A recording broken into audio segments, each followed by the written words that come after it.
Red রোডে নতুন সরকারের শপথ গ্রহণ অনুষ্ঠান ঘিরে প্রস্তুতি তুঙ্গে। কড়া নিরাপত্তার চাদরে মুড়ে ফেলা হয়েছে রেড রোড এলাকা। নতুন রঙের পোঁচ পড়ছে নবান্নে।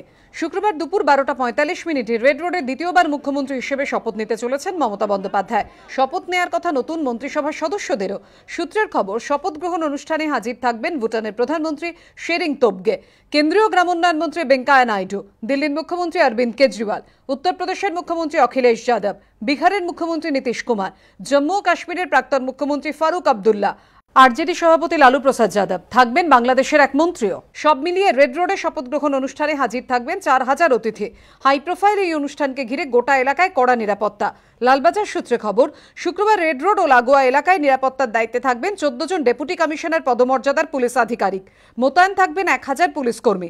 থাকবে 4টি কুইক রেসপন্স টিম, 4টি ওয়াচ টাওয়ার ও ড্রোন ক্যামেরার মাধ্যমে চলবে নজরদারি। শপথ গ্রহণ অনুষ্ঠানের আগে বুধবার প্রথম মাফিক রাজ্যপালের কাছে পদত্যাগপত্র পাঠিয়ে দিয়েছেন মমতা বন্দ্যোপাধ্যায়। এবিপি আনন্দ।